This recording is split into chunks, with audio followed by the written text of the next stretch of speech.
Boa tarde, pessoal do segundo ano. Na aula de hoje, nós vamos eu vou responder as dúvidas que vocês enviaram para mim nas últimas atividades, certo?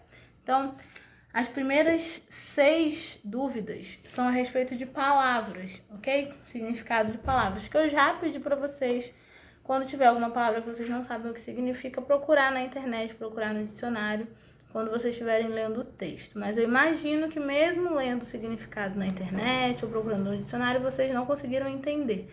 Então eu vou fazer a explicação de um jeito mais tentando aproximar com alguns exemplos para vocês, tá? Dessas 6 palavras. E além disso, temos algumas perguntas mais completas assim que vocês me enviaram sobre o assunto. Então, essa vai ser a nossa aula de hoje. A primeira palavra é a palavra inerente, né? E essa palavra, ela tá lá na página 144 do livro de vocês, quando é dito que o poder, ele é inerente à política. O que isso significa? O que quer dizer essa palavra? Inerente é como se fosse algo substancial, algo necessário, algo indissociável. Isso quer dizer que a política não existe sem o poder, porque o poder é inerente a ela. Para ela existir, o poder está fazendo parte dela. Então, quando uma coisa é inerente, quer dizer isso, quer dizer que ela necessariamente faz parte daquilo dali, ela é indissociável, não dá para separar as duas coisas, certo? Então, o poder, ele é inerente à política. E aí a gente já vê lá na página 144 a definição do Weber de política, né? Que tá lá no segundo parágrafo do textinho política, que eu mandei vocês lerem na aula passada, e diz assim: para ele, a prática política significa exercer um papel de liderança no Estado ou na luta pelo poder, seja entre estados, seja entre grupos dentro do Estado. Então, para o Weber, a política, ela é o quê? A disputa pelo poder no âmbito do Estado. Esse Estado aí, a gente já vai ver na explicação, ele não é o Estado... unidade federativa, né? O estado do Maranhão, o estado da Bahia, o estado do Ceará. É o estado enquanto instituição, né, representativa de um território, de uma população, uma organização estatal, tá? Mas eu já vou explicar isso aqui com mais calma.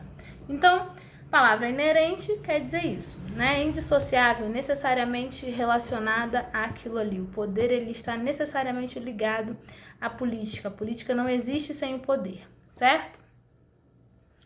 A segunda palavra foi a palavra polis.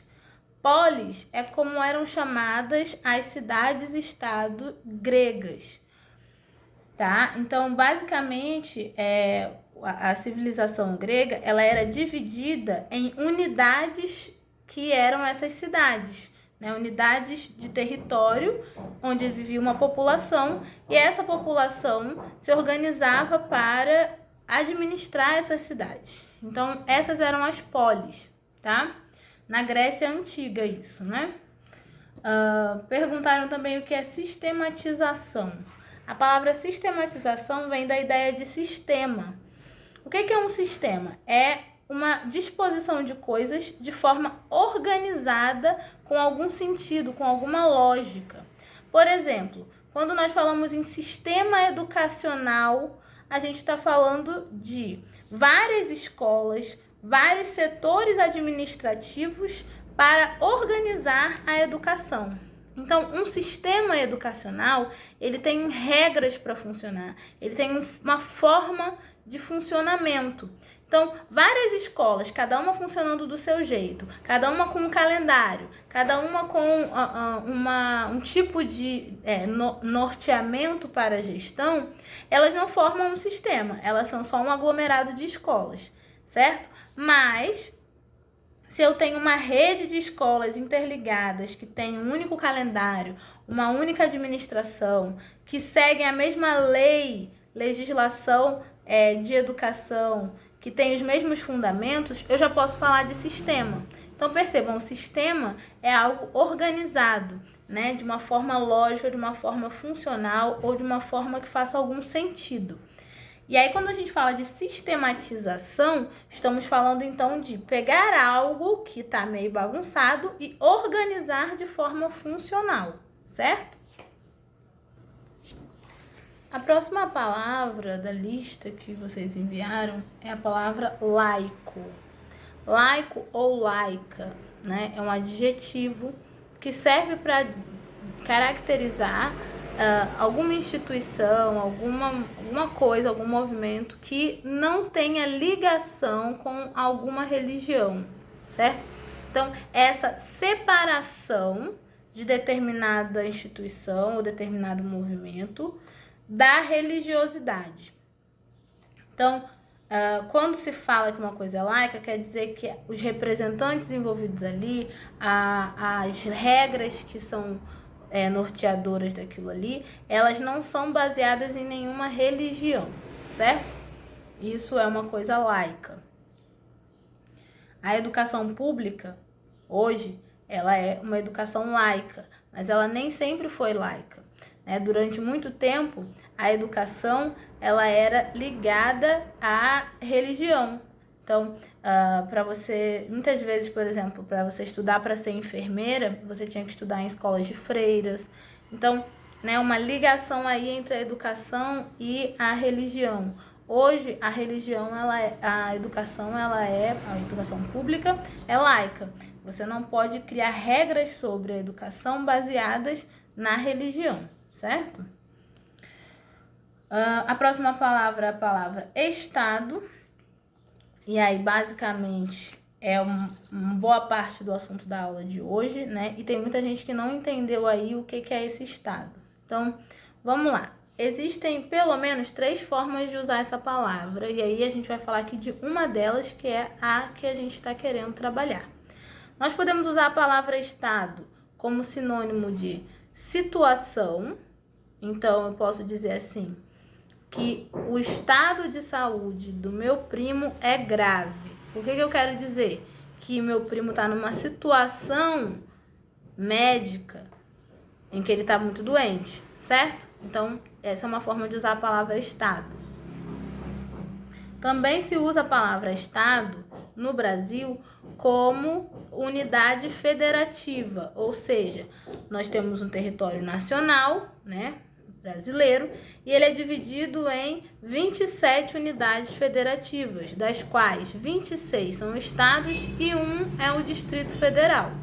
Então, essa é outra forma de usar a palavra estado, uma dessas 26 divisões desses territórios aí que estão organizando o Brasil, né? É outra forma de falar estado. E quando eu falo o Estado brasileiro, eu estou falando de Estado nacional, né? E aí é o Estado que a gente quer falar aqui hoje. Esse Estado que se escreve com letra maiúscula. Por quê? Porque não estamos falando de um Estado dentro do Brasil, estamos falando da instituição Estado brasileiro. O que é essa instituição, certo? Vamos entender aqui. Basicamente, é a organização do país. Essa organização desse país se dá de que maneira? Bom, se você olhar no mapa mundi, né? O mapa mundi ele é dividido por continentes. Essa divisão entre continentes ela é uma divisão da natureza, uma divisão geográfica, certo? Não foi alguém que foi lá e dividiu, a América vai ser aqui, a gente só deu o nome para esses continentes, mas eles estão separados, certo? Então, isso é uma divisão feita pela natureza, pela geografia, pelo movimento, né, do nosso planeta. Agora, quando eu olho dentro desses continentes, aquelas linhazinhas que dividem os países, aquelas linhas elas não existem de verdade. Elas não estão traçadas no chão, né? Elas são limites territoriais. Que limites territoriais são esses? É o que define onde termina e onde começa um país, certo? Então, um dos elementos do Estado é o território, né? Então, a gente tem o que ali? Um território físico, temos uma população que vive nesse território e essa população, ela precisa de uma organização para viver em sociedade. Dito isso, o Estado é uma forma de organizar a sociedade que vive em determinado território. E ela tem características específicas. Por exemplo, a soberania. Quer dizer que dentro daquele território ali, são as pessoas que regem ou que vivem naquele território é que comandam, e não pessoas de fora, certo? Então, eles são ali, a população ou algum representante dessa população vai ser quem vai ser mais importante, quem vai comandar aquele território, não alguém de fora. Além disso, existe uma estrutura política, uma estrutura econômica, uma organização sistemática de como as coisas vão funcionar ali. Existe uma constituição, existe um idioma que as pessoas falam. Tudo isso caracterizando o quê? Que ali existe um grupo de pessoas que vive segundo determinadas regras e elas se entendem entre si. E essas regras, elas valem para todas as pessoas ali dentro, certo? Então, basicamente, o Estado ele é uma instituição bem complexa, né? Não tem nada de básico, é bem complexa, que organiza a vida dentro de um território nacional, certo? E aí, o texto que vocês leram, ele fala do Estado moderno. Mas antes da gente falar do Estado moderno, eu vou voltar um pouquinho aqui na questão das cidades-estados gregas, para a gente entender, então, por que a gente chama essas cidades de cidades-estados, e não apenas de polis ou de cidades. Entender que as polis elas eram cidades-estados quer dizer que, ao estudar a história da Grécia Antiga, percebeu-se que essas cidades elas tinham interdependência, elas eram cidades que tinham autonomia, certo? Então, não existia uma lei para todas elas ao mesmo tempo. Cada cidade tinha suas regras, sua administração pública, a população daquele local é que decidia como as coisas iam acontecer. Então, por isso é entendido como cidade-estado, certo? Porque, embora seja uma cidade, ela tem ali uma autonomia de organização política, tá? E aí, quando lá na página 145 do livro de vocês se fala em Estado, estamos falando do Estado moderno, que é uma forma de Estado caracterizada por algumas questões que a gente vai conversar aqui, certo? Então, a primeira pergunta que eu coloquei aqui é: o que é Estado? Eu acabei de responder. E aí, qual o conceito de Estado para Weber? Bom, o Weber, que é o autor que a gente tem estudado recentemente, ele vai dizer que o Estado ele é a instituição que detém o monopólio da força e da violência sobre as pessoas. O que isso quer dizer? O monopólio quer dizer que somente o Estado pode utilizar legitimamente a força e a violência contra as pessoas. O que o Weber quer dizer com isso? Ele quer dizer, olha, o Weber está preocupado com poder, com dominação, com política, com disputas de poder, não é isso? E ele vai dizer assim, olha, dentro de um território, né, onde vivem pessoas, sempre vai haver conflitos, sempre vai haver relações de poder, sempre vai ter alguém que quer uma coisa, alguém que quer outra, e também relações de dominação, onde umas pessoas vão conseguir, né, convencer as outras ou fazer com que as outras cumpram a sua vontade de forma legítima, sem precisar usar força. Porém, e aí o Weber vai dizer, né, e a gente já estudou isso aqui, que a dominação ela é o poder legitimado. O poder através da violência, ele é um poder ilegítimo. Por quê? Porque aquela pessoa que está sofrendo a violência, ela não está concordando com aquilo, certo? Porém, o Estado, assim vai dizer o Weber, é a única instituição que vai ter legitimidade para usar força e violência para com as pessoas, ou seja, é o único que vai ser aceito, que é correto usar a força e a violência contra as pessoas, certo? Então, é por isso que ele detém o monopólio dessa força. É por isso que o Estado pode organizar exército, pode organizar polícia, porque se você fizer isso sozinho, você está criando uma facção, você está criando uma Tem um nome, Jesus. Uma quadrilha, né? Vão ter vários nomes aí, o quê? De grupos que se organizam de forma bélica, armados, violentos, para gerir algum negócio, pode ser de drogas ou não. Isso vai ser considerado o quê? Não vai ser considerado legítimo, porque quem tem a legitimidade para fazer uso de violência é o Estado, né? Através da polícia, através do exército, certo? A pergunta seguinte é sobre as revoluções liberais. Que revoluções foram essas? O que foram, né? Bom, isso daria uma aula inteira, mas eu vou resumir aqui. Basicamente, as revoluções liberais foram as revoluções realizadas pela burguesia no final do feudalismo, né, para a deposição do antigo regime, que era o quê? Um regime absolutista, certo?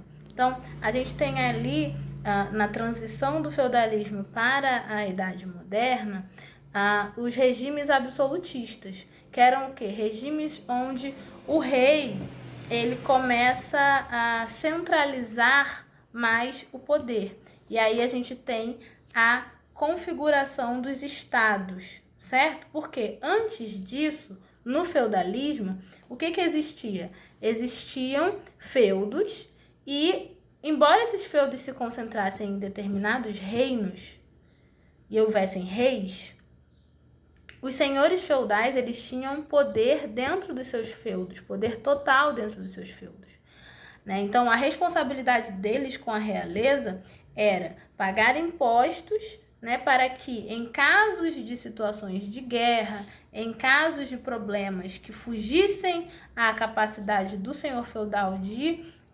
se proteger, principalmente de invasões, né, de guerras, então o rei tinha a responsabilidade de, com os impostos, estruturar um exército para proteção, né, de toda aquela população que vivia naquele reino ali. Quem nunca assistiu Game of Thrones não vai assistir a série toda para entender isso, mas quem já assistiu consegue perceber claramente que é mais ou menos isso que está sendo retratado ali, né? As relações dentro de um regime feudal. Então, no feudalismo não existia Estado, embora existissem reinos. Por que não existia Estado? Porque o poder ele era descentralizado, né? O rei ele não conseguia mandar tão fortemente sobre os feudos. Os feudos eles tinham uma autonomia muito grande. Conforme vai avançando, né, o crescimento da burguesia e os interesses, né, da burguesia de unificar esses territórios, no sentido de facilitar transações comerciais, né, de facilitar regras alfandegárias, de não ter que pagar tantos impostos ao sair de um feudo para o outro, de unificar a moeda para facilitar o comércio. Então, as atividades comerciais foram crescendo e a burguesia foi começando a influenciar a centralização de poder nas mãos do rei. E isso vai culminar no absolutismo, que é o quê? O rei que concentra todos os poderes em suas mãos. Então, um rei muito poderoso, né?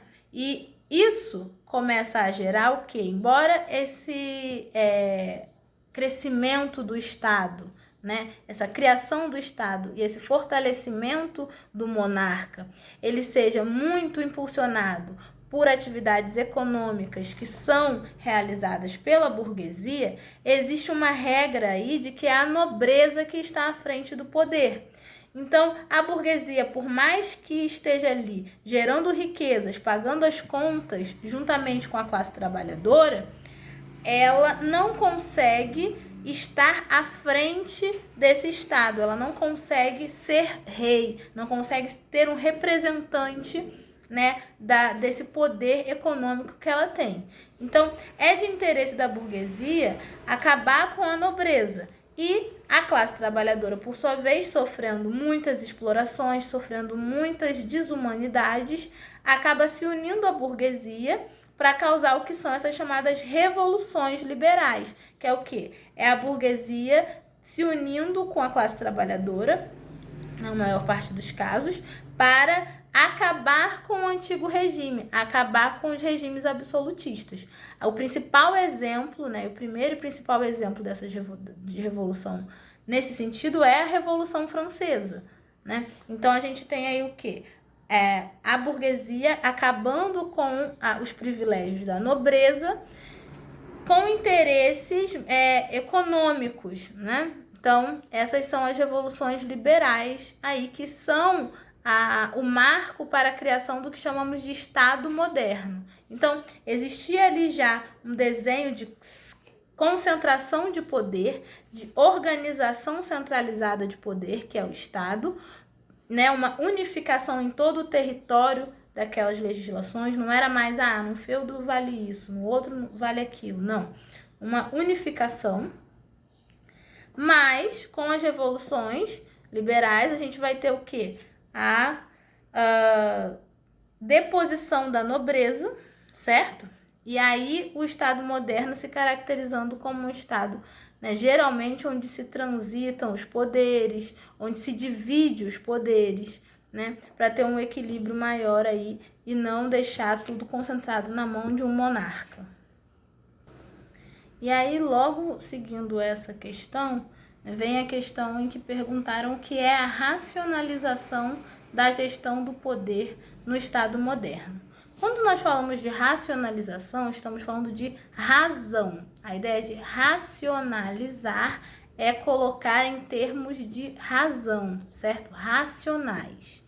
Então, a racionalização do poder no Estado moderno, ela tem muito a ver com a criação de uma burocracia estatal extremamente organizada, voltada para a eficácia, né, o cumprimento de regras.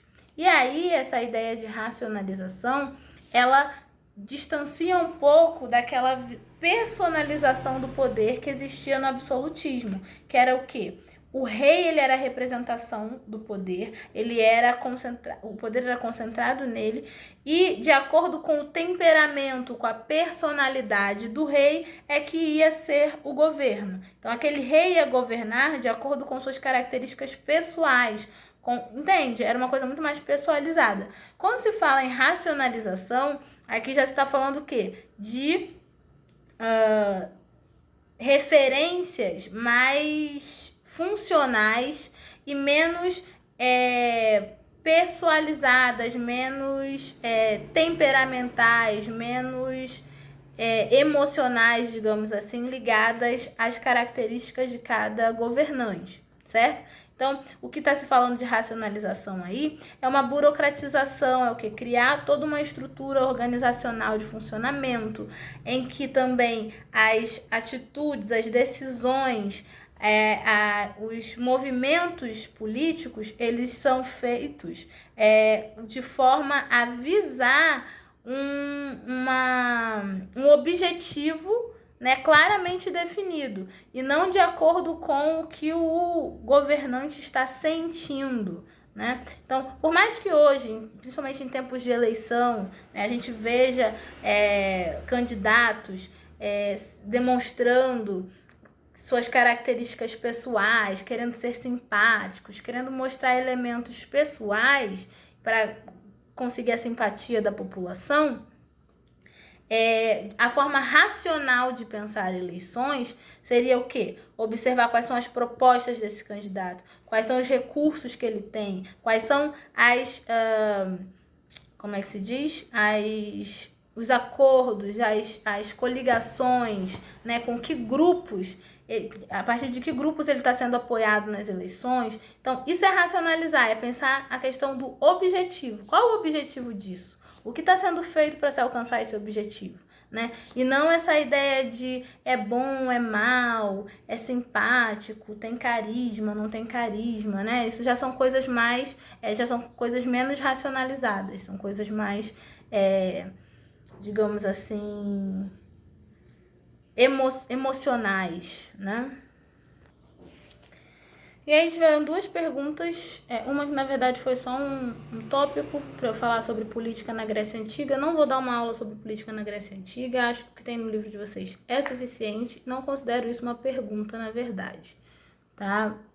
Mas aí tem uma pergunta que eu acho que já fala um pouquinho sobre isso, que é, alguém perguntou assim: por que o indivíduo não era considerado cidadão se não participasse da política, no caso da Grécia Antiga, né? E por que a política era tão rígida a ponto do indivíduo não ser considerado cidadão, se ele não participasse dela? Olha, eu pessoalmente, aí é um ponto de vista meu, né? Não entendo que exista.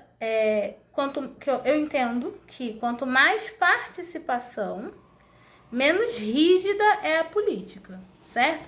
E quando a gente está falando de participação política aí, para ser visto como cidadão na Grécia Antiga, é porque nem todas as pessoas que viviam numa cidade, né, numa polis, eram consideradas cidadãs. Mulheres, por exemplo, não eram consideradas cidadãs, né? Estrangeiros que não fossem dali também não eram considerados cidadãos. Então, não bastava viver ali, né? Tinha algumas características necessárias para cumprir esse perfil de cidadão. E a participação política ela era necessária porque a Grécia é o que nós conhecemos como exemplo de democracia, onde nasce a democracia, que é o quê? É a população se reunindo para debater, discutir e tomar decisões em conjunto. E se você pensar que isso possibilita que as pessoas se expressem, que as pessoas pensem juntas, construam juntas as suas decisões, eu não entendo como que isso é rígido, ok? Na minha cabeça, rigidez é quando você é excluído desse tipo de participação política, né? E aí, mas eu acho que eu também entendo a pergunta no sentido de que só era visto como cidadão se participasse da vida política, né? Porque é isso, né? É um momento onde a filosofia, o debate, né? As pessoas falarem sobre determinadas questões era considerado algo muito importante.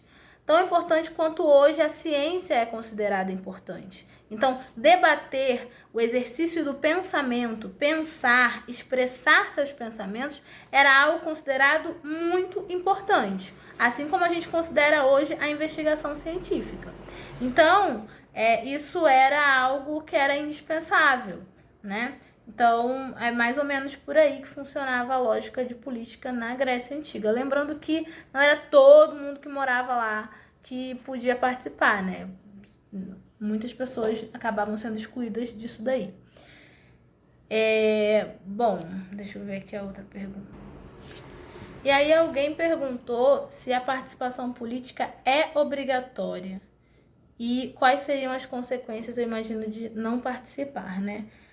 Bom, no Brasil, e aí cada país vai ter sua legislação, tá? No Brasil, participação política de forma geral não é algo obrigatório, mas o exercício do voto é algo obrigatório para pessoas acima de 18 anos e até, se eu não me engano, 65 anos. Perdão, consultei o Google aqui. É obrigatório a partir dos 18 anos até os 70 anos em caso de pessoas alfabetizadas. Então, se a pessoa for analfabeta, não tiver ainda 18 anos e for mais velha do que 70 anos, ela não precisa votar, certo? A partir dos 16 anos você já pode votar, mas você não é obrigado a votar. E aí, por que eu falei que no Brasil a participação política não é obrigatória, mas o voto é obrigatório? Porque, gente, participação política não é só votar.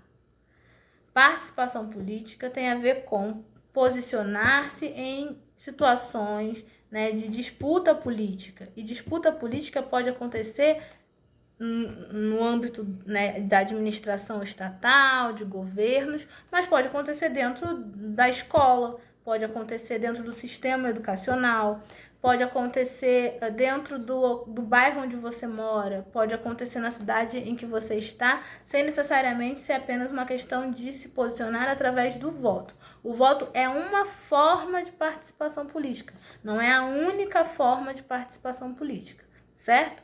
Então, com relação ao voto, sim, ele é obrigatório entre os 18 e 70 anos para pessoas alfabetizadas, certo? E facultativo, ou seja, você escolhe se vota ou não, se você tiver 16 anos até os 18, ou se você tiver mais de 70 anos, você também pode escolher votar ou não. Outra pergunta. Assim, eles perguntaram qual é a consequência caso você não participe politicamente ou não vote, no caso dessa questão que eu expliquei. Se você não votar, você perde alguns direitos, como, por exemplo, você não consegue tirar um passaporte, você não pode sair do país, legalmente falando, certo? Tem alguns impedimentos aí legais de documentação que quando você vai fazer, você precisa do comprovante da sua votação. Então, por exemplo, se você passar no concurso público e não tiver regularizado sua situação de não ter votado, você não pode assumir esse concurso público, você não pode assumir esse cargo que você passou. Então, quando você não vota, é necessário que você justifique a sua ausência nas eleições. Se você está na idade de votação, você teria que votar e não foi votar, você tem que procurar até 60 dias justificar a sua ausência nas eleições e se você passar desses 60 dias, você precisa pagar uma multa por não ter votado, certo? Então, é importante porque, sei lá, vai que você passa no concurso público. E aí você não vai ter como assumir sua vaga se você não votar. Vai que você ganha uma grana preta e vai viajar para o exterior e não votou e não tem comprovante. Aí você vai ter que resolver isso para poder tirar seu passaporte para poder viajar. E a última pergunta diz assim: se o Estado brasileiro é laico, por que existem políticos religiosos no poder? E essa é uma boa pergunta, para a gente encerrar aqui com chave de ouro. Bom, o Estado é laico de que forma? Tá? Vamos entender aqui. Há séculos atrás, o Estado não era laico, né? Você tinha o quê? Uma vinculação da igreja com o Estado. Então, se você pensar, né, na própria coroação dos reis, que era feita por figuras da igreja, por bispos e papas e tudo mais, a ideia do poder estava muito ligada à religião, certo? A religião estava presente, inclusive, nas leis, né? Então, o Estado nem sempre foi laico.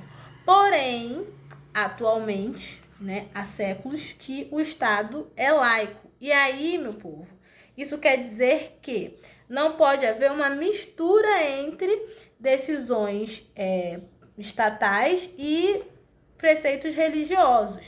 Porém, uma pessoa não pode ser impedida de exercer seus direitos políticos por ela ser de uma religião, certo? Agora, quando se fala de políticos religiosos, é uma questão que é bem importante ser colocada. Exemplo, eu já fui catequista, já dei aula de catecismo na Igreja Católica, certo? Hoje eu sou professora. Eu não sou mais catequista. Depois de ser catequista, eu também já fui evangelizadora no centro espírita kardecista. Eu não sou mais evangelizadora no centro espírita kardecista. Mas vamos supor que eu fosse ainda evangelizadora no centro espírita kardecista e continuasse dando aula para vocês aqui no Colares Moreira. Eu posso ser as duas coisas? Posso. O que eu não posso é dar aula de espiritismo dentro da minha sala de aula, certo? Eu posso falar sobre o espiritismo dentro da sala de aula? Posso, desde que isso tenha a ver com o assunto que eu estou falando. Então, por exemplo, lá no segundo ano, quando a gente vai estudar cultura, a gente fala de religião, de diversidade religiosa, de intolerância religiosa, é um momento que cabe falar de qualquer religião. Então, faz sentido dentro do conteúdo da sala de aula. Isso não faz com que minha aula deixe de ser laica, no sentido de que eu não estou ali convencendo alguém a se tornar espírita, a se tornar católico, a abandonar a Umbanda, a abandonar a igreja. Eu estou falando